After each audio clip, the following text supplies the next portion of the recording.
Hi, we are here near RJ Alfie's place and let's have a sneak peek into his life and get to know more about him. So come, let's go in.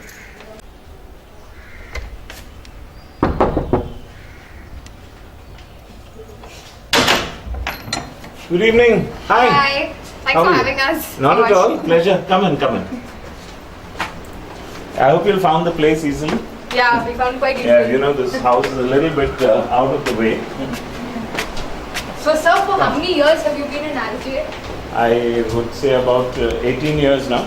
And you were among the first RJs in Goa. So, how did you begin your journey? Well, it's interesting. Basically, it's theatre that brought me into becoming an RJ. I was doing a play called Barefoot in the Park, and I went to All India Radio for an interview. And after the interview, the station director said, "Hey, this guy's got a good voice. Why can't he be an RJ?" So they asked me to be an RJ, and I had to appear for the test, and there I was. So, were your parents supportive of your endeavors? I have just my mum, and I don't think she had any objections. She's been in the field of education, so she always enjoys my shows. So I guess you could say yes, she was supportive. What are the shows that you host? I, being a person who grew up in the 70s and 80s, mostly I do the retro music show. But since I love interacting with people, I do the Hello FM, which is either on Tuesdays or Saturdays. Now I restrict myself mainly to Fridays and Saturdays. What preparations do you do before your show starts? In the early days, we had to write a script and we had to show it to our duty officer, get it approved, and things like that. But now, you know, it's been almost 20 years. So one understands what is required of us. What I do is I always make sure I read the daily newspaper. So in case there's something related to you know, the music scene, like the death of an artist. Now Chuck Berry died recently, and somehow whenever these artists have been dying over the past 2-3 years, I happen to be on air either that day or the next. So in a way, it's an opportunity. I'm a huge Michael Jackson fan, and I was on the radio the day after he died. So what we did in Michael Jackson's case, we made a special show where I started calling, you know, famous musicians in Goa, starting with Remo himself, Lester from A26, Orville from Sky High, and I asked them, you know, what they thought of Michael Jackson, their favorite song and stuff like that. And that evening, I was in music heaven because I just played all MJ songs. What does a day in the life of a radio jockey consist of? Well, I'm pleased you asked that because I actually wrote a play about it called Radio Gaga. I'm very passionate about theatre along with music. So I did a theatre workshop for the theatre class at St. Xavier's. And they said, "Sir, now you've taught us acting and other stuff. Now what next?" So I said, "What would you want to do?" They said, "Sir, why don't you do a play?" So I said, "Okay, I'll write a play." So I wrote a play about incidents which happened in my life and my experiences on radio, and put them in a play. And it says Radio Gaga, a day in the life of a radio jockey.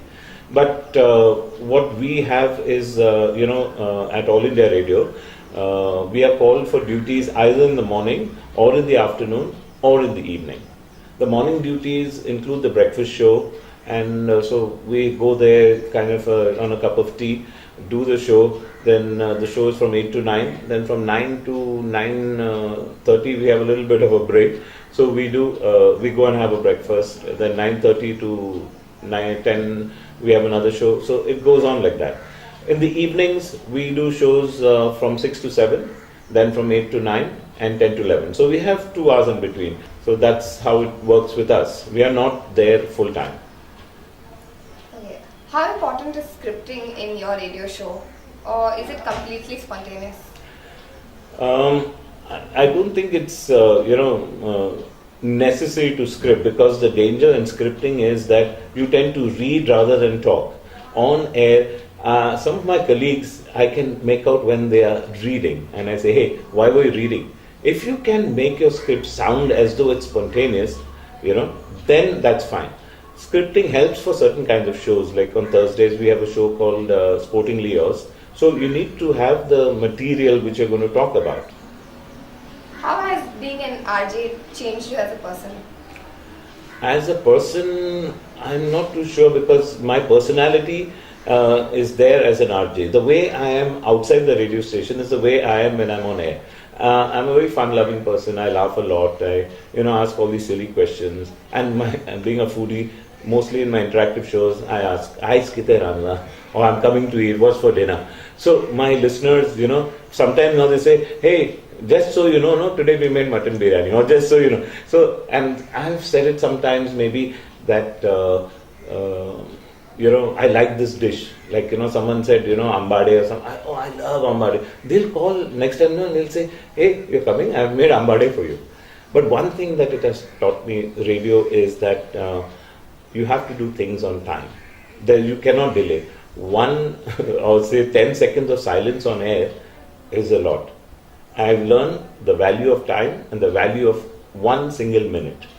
There's so much you can say in a minute. There's so many thoughts you can express. So the value of time is something I've learned as an RJ for sure. I keep doing this in the radio station. I'm always sitting down, and we never get fresh air because it's a closed room. Can we step out into the balcony? Yeah, sure. Yeah, maybe you can also enjoy the view. Come, it's just this way.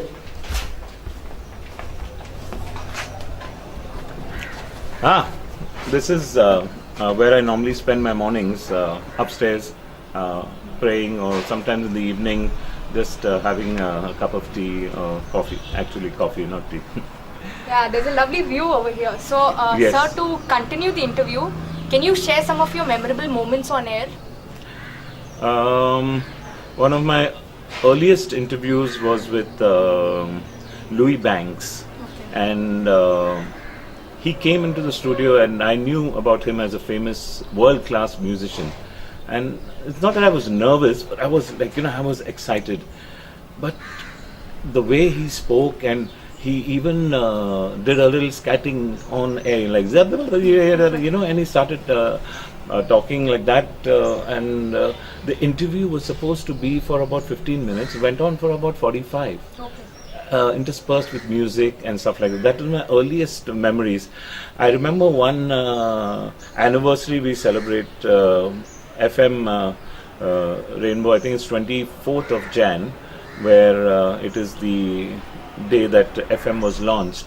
And it was the 10th or 15th anniversary, where about 10-15 of us RJs got on air, and we were singing songs live in the studio, and we were broadcasting it. That's another very fond memory of mine. In the recent past, in the past 4-5 years, I've been a media representative for All India Radio at IFFI. So I remember my first national broadcast when, we have to give an update on IFFI. And this broadcast went all over the nation.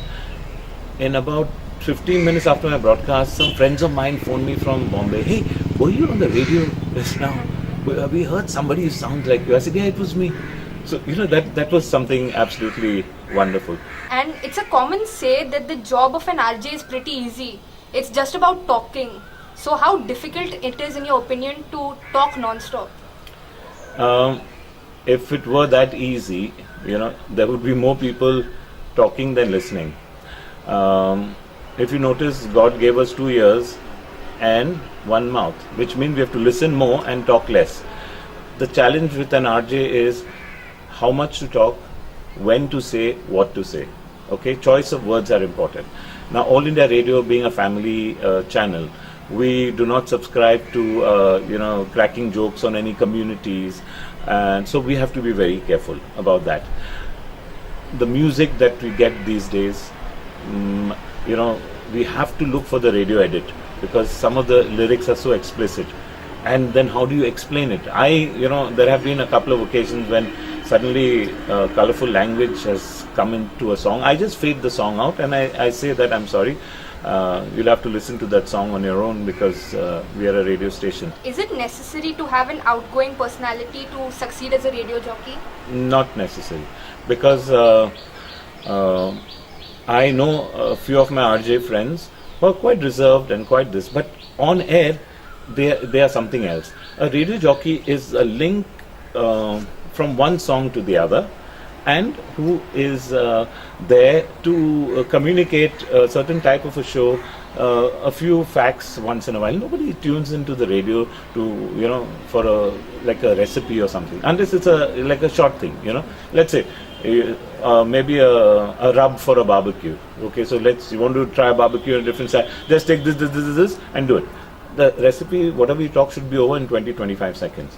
So when people maybe who are reserved outside, when they're alone, they could be quite expressive, and that's what we're looking at. What is sought is good voice, good diction, clarity, and a certain sense of humor, which is important. And which out of these is the most important in your profession and why? Knowledge, humor, or intelligence? I'm glad that you separated the two, because many people are under misconception that having a lot of knowledge means you are very intelligent. That way, then a computer would out-talk you and be a smarter RJ than you. I would have to say, if I were to rank them, okay, it is important to have knowledge, but being intelligent is knowing when to use that knowledge. For example, knowledge will tell you that tomato is a fruit. Intelligence will tell you not to put it in a fruit salad. Correct, yeah. Yeah? So that's what the relevance of it is. But I have found that the best thing that works for me is a sense of humor. You can get out of any situation. At the same time, you should be intelligent enough to know not to be humorous and funny all the time to bordering on stupid. So I would say intelligence, sense of humor, and knowledge, in that order. And what do you like the most about your job? The first thing is that it's not a job, it's a passion. And apart from being an RJ, you have a passion for English theatre. So can you tell us more about that? Yes, like I said, it was theatre that brought me into radio. And now I have decided to use, I do believe that all our gifts come from God. So I've decided to use my gift in theatre to teach youngsters and to glorify God. So in 2012, when Father Ralin approached me to co-direct God's Spell, I took it on gladly, and we had a wonderful time. After that, I staged an opera which I had composed. Now I am working with schools where I take on the annual day, plan a play. I did one recently for St. Brito's High School, Mapsa. And this coming year also a couple of schools have approached me. I also lecture about theatre at Goa University, at St. Xavier's College, and at Dempos. So whatever knowledge I have about theatre, I'm sharing that. And do you have any tips for aspiring radio jockeys? Oh, absolutely. I say that if you want to be a radio jockey, you should first be passionate about music.